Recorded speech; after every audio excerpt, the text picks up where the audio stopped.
Hello Stampers, Kelly Acheson at stampabove.com coming to you from Menasha, Wisconsin.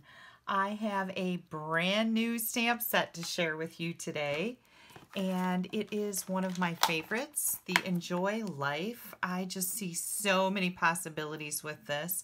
So I decided to get out my Brusho. You guys know that I love these crystal powders.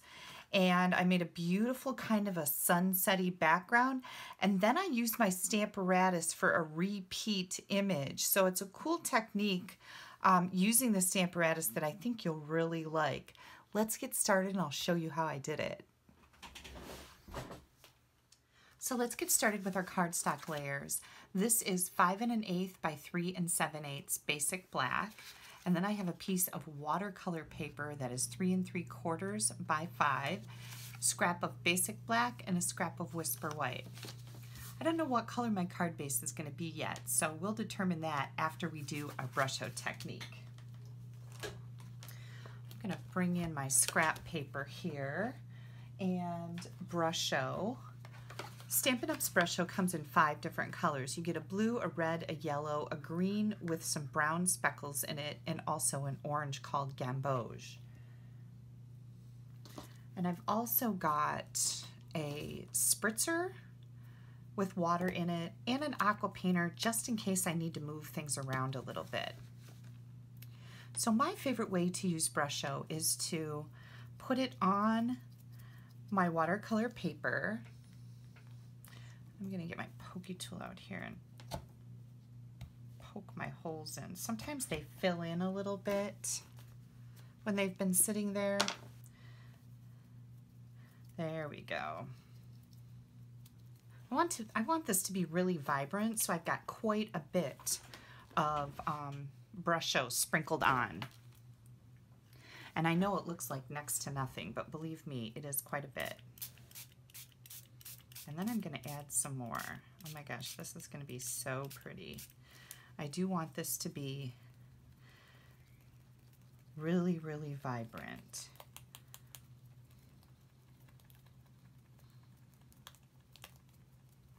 I think we're just going to push it around with some water again. Look at how pretty that is. Okay, now you can hit this with your heat tool or you can allow it to dry. I'm going to give one more little squirt right there. You can also take a tissue and blot up any extra water that you have on here. But the tip that I have for using Brusho is don't be afraid of the water. People tend to put less water on things because, well, we've had bad experiences with them, right? But with this particular technique, I think more is better. I'm just going to grab my heat tool and dry this so we can keep going.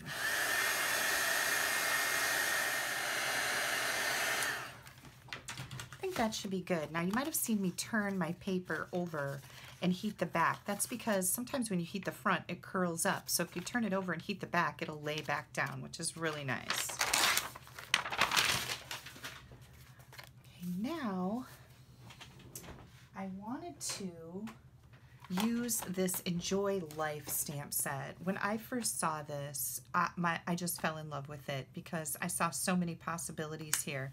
It's a beautiful set.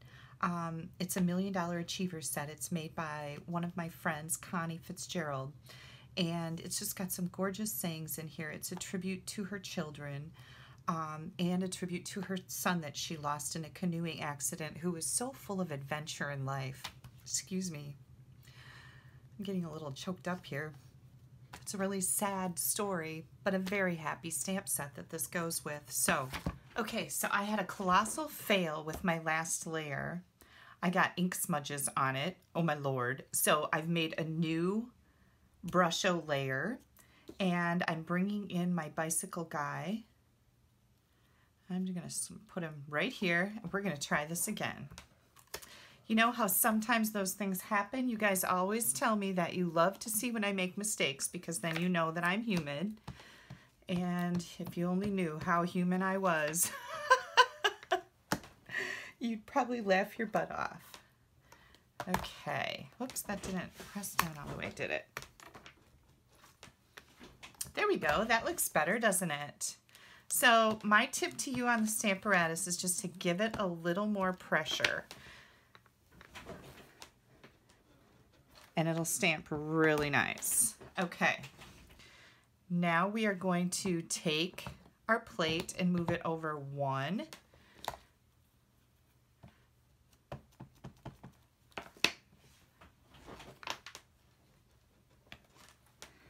And this one's just a little bit lighter than the last one. And now I'm going to move it over one more. And we're going to have to move our magnet here. Oh, let's put a magnet right there. And this one I'm going to make darker.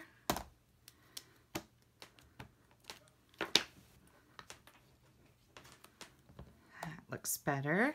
And then we're going to move it over again.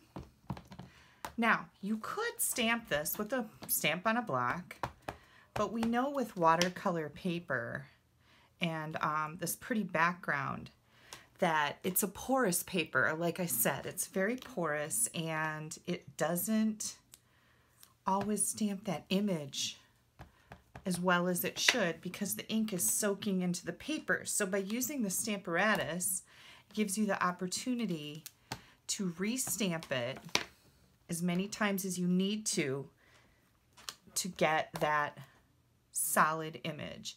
And I think I'm going to go back and stamp this guy one more time because as I'm looking at it, they're all dark, but he's not so dark. So guess what? You can just position it right back in place and stamp it again. Perfect every time. Okay, we are done using that. And then I just take a baby wipe and clean off my stamp. I'll put that away a little later. We're going to move this out of the way. I'm going to put away this magnet so you know if they snap together you're going to have problems. So I'm just going to put that magnet away so that won't happen. Put my other plate in here and finish our card because I think this is going to be absolutely beautiful. Okay, with our white and black scrap that I had, I die cut a white stitch shape framelit and a black layering circle scalloped circle here. And I've got, where did my stamps go? Here we go. Got some stamps here that I wanted to use. So I wasn't sure what color card base I should use for this. I'm still undecided, but we'll think about that while I'm stamping up the rest of my cards. So here comes my grass, and I'm just going to stamp my grass right down here at the bottom. Wipe my finger off that I just stuck in my ink pad. Doesn't this look pretty already? I love the like sunset look that I'm getting with the brusho in the background. And then I wanted a greeting, and I thought the wake up, kick butt, and repeat was a perfect greeting. And I know that that's what Connie's son did every day. So it's kind of, you know, one of those great sayings. And I think I'm going to go with, ooh, what about Poppy Parade? What do you guys think about that? Let's see if that would work. Brand new pack of cardstock here. I think that's a really pretty accent color. Let me get this opened up and I'll get a card base cut. So here's our Poppy Parade card base. Oops, let me close up this black before I make a disaster. You guys know I'm really good at that. You want to see some errors? Watch how many things I mess up. It's not really that bad. I mean, I don't mess up all the time, but I do my fair share, believe me. Okay, so I've got this cute little butterfly here, and I'm going to stamp that in the Poppy Parade. Oh, isn't that just adorable? I love it. We're going to put these two together.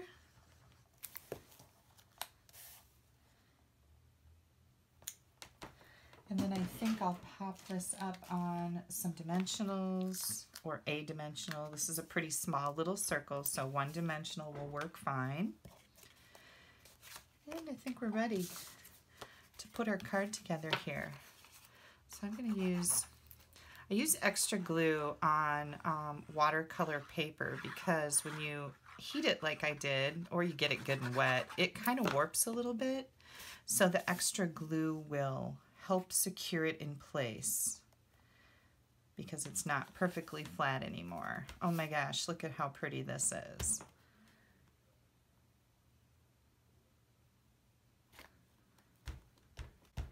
I notice I've got some little edges here on my bicycle guy, but you know what? Sometimes things just happen, so let's see. Do we want...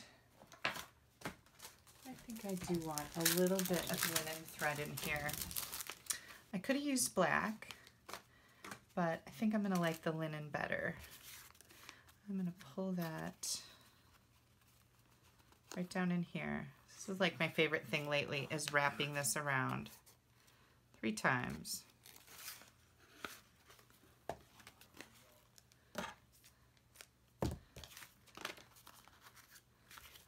Because this is kind of an outdoorsy scene, and I don't know why, but, well, maybe I do.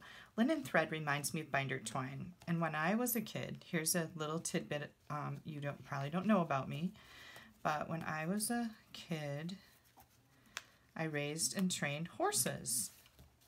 And we did the show circuit, and oh my gosh, we were at horse shows every weekend. It was just really a lot of fun. It kept me out of trouble for quite a while. Till I was about 16 and I could drive, and then I had enough of that, and I wanted to sleep in on Saturdays and Sundays. So anyways, we had horses, so I had lots of experience with binder twine and hay, which I was allergic to, I might add. I always had a Kleenex in my hand as a kid, and then when I moved away from home, I don't like that bow. When I moved away from home, I moved to the city. I moved to Madison, Wisconsin, which is a pretty big city. My allergies went away, and while I'm still allergic to hay, to this day, I do not have my seasonal allergy problems anymore. So moving to the city was a good thing for me, and I do love this city. Okay, here we go. Let's see, do I want to put that there? Do I want to put that there? Let's put it on our card front first and see. Because remember what I said, maybe I didn't say this. This was an idea in my head. I haven't actually made this card. At the beginning of the video, I showed the card to you, but that's because I edited the video and shot that part at the end and put it at the beginning. Does that make sense? It's all very confusing. Sometimes there's a lot of little tricks we can do with videos to make them flow better. And I always kind of like to show you guys at the beginning how I did something or what I'm doing. So I did it backwards. Oh my gosh, I love this. Ooh, and I love this Poppy Parade. What do you guys think? This is just so pretty. And I don't know. I think I'm going to keep my original idea and put my little greeting right up here at the top. There we go. And then I've got a white layer. And I think I'm going to bring in, I really like these spiky little flowers. So I'm going to do that. Can you tell how unprepared I am? Because I wanted to get something made for you guys for Friday before I left to go to my mom's house. My mom lives about 2 hours away, and she's super excited. I haven't seen her, well, since Haley's graduation, so I guess it's only really been a couple weeks, but I'm excited to go see her because she's going to be going on vacation soon, and then I won't be able to see her while she's gone. Okay. Oh, what about our envelope? What should we do there? I think I'm going to do the bicycle guy. Did I put him away? I did. I put him away with my Stamparatus. Oh, I would have been looking for that. I probably would have forgot, and then I would have been looking for that for a long time. So I'm glad you guys talked me into stamping the envelope. Did Did you really have anything to do with that? I don't know. Subconsciously, I'm hearing you guys go, stamp the envelope, stamp the envelope. I'm going to stamp it in Poppy Parade because I think that's going to be pretty. And here we go. Oh my gosh. Love, love, love. This is very, very pretty. Okay, you guys. Let's get our card inside in here. And now, you could give this card to anybody. I mean, let's be real. Everybody needs to hear, you know, wake up, kick butt, repeat once in a while. But I think this is a great card for somebody who's, you know, motivated, or they're going to run a marathon, or whatever the case may be. Isn't that just beautiful? Brusho in the background. Oh my gosh, I could make a whole rainbow of colors. That would be a lot of fun. And I think maybe next time if I did this again, I would put a little bit of red up here in the sky too, because that'll just make that pop so much more. But isn't this Poppy Parade gorgeous? Yes, it is. All right, you guys, thanks so much for joining me for my Friday video. If you need to order any of these supplies, you can click right up here. That's going to take you to my blog, where in the right-hand column, you're going to see an Order Online button. You're also going to find a hostess code in that column. When you use the hostess code when you're checking out, you'll get some special perks from me. Don't forget to subscribe to my YouTube channel. You don't want to miss anything I have coming up. And I do have a new online class on my blog using the Abstract Impressions bundle, which is super, super cute. You can actually get the online class for free when you order the bundle of products from me. All you have to do is fill out a form, and you'll find the information on the Garden Impressions is the suite name. The Garden Impressions online class. You'll find all the information to fill out a form, and it'll email it to me automatically to get that class for free. It's a $20 value. So I hope you'll check into that. Just scroll down on a blog post, any blog post on my blog that's current right now, and you'll find the information on the online class. Online classes are a lot of fun. I provide you with there's 8 exclusive cards plus a bonus card, and I'll give you links to any other cards I've made with the bundle. And each card has an exclusive video that I don't post to the public. So you get some exclusivity there. Get to be in my VIP peoples. So let me know if you have any questions. I always appreciate your comments. Hit that like button on YouTube. On YouTube, you'll be able to find the link that goes directly to this blog post right underneath the video. If you want to go check out the information, there'll be ordering links for any products. Hope you guys have a fabulous Friday and a wonderful weekend. Bye-bye.